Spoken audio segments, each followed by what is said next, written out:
ശാവാം. ഒരു പെണ്ണിനെ കിട്ടിയപ്പോ കൂട്ടാനും വേണ്ട കുടുംബവും വേണ്ട. ചേട്ടനെ കാണാൻ മമ്മൂട്ടിനെ പോലെ ഉണ്ട്. എല്ലാവരും എന്റെ അടുത്ത് പറയാറുണ്ട്. ആണോ? ആലുവയിലെ മെൻസ് അപ്പാരൽസ് ഇല്ലേ, അവിടെ നല്ല കളക്ഷൻസ് വന്നിട്ടുണ്ട്, പോയി എടുക്കുന്നേ.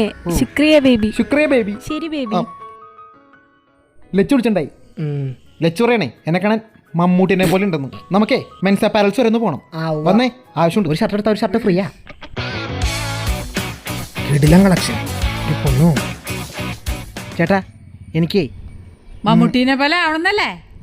ആ എടാ മമ്മൂട്ടിയുടെ ഡ്രസ് എടുത്ത് കൊടുക്കടാ. ഈ തള്ളക്ക് എങ്ങനെ അറിയാ? കറക്റ്റ് മമ്മൂട്ടി. അനിയായിട്ടില്ലല്ലോ. എന്ത് കളക്ഷനാ?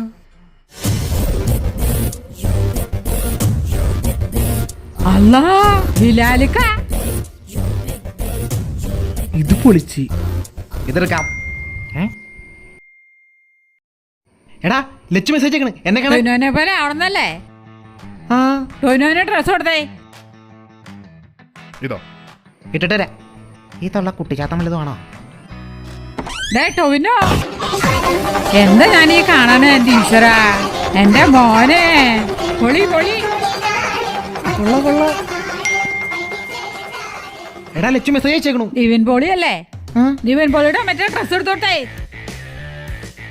ഈ തള്ള വല്ല ജോത്സ്യനാണോ? ഹേ സിസ്റ്റർ, ഇത്ര കളക്ഷൻ ആയിട്ട് ഒരു ഗീവെങ്കിലും കൊടുക്കാൻ പാടില്ലേ?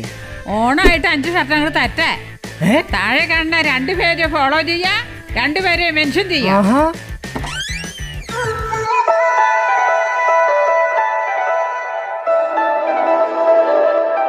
എന്റെ സാറേ, ഇപ്പൊ ഇട്ടതെല്ലാം എടുക്കണം. ഹാപ്പി ഓണം. ഹാപ്പി ഓണം. ശുക്രിയ ബേബി. ശുക്രിയ ബേബി. എന്താന്ന്? ശുക്രിയ ബേബി. ഇത്രയും വലിയ ഗതികെട്ടവൻ ഈ ലോകത്ത് വേറെ ആരെങ്കിലും ഉണ്ടാവില്ല.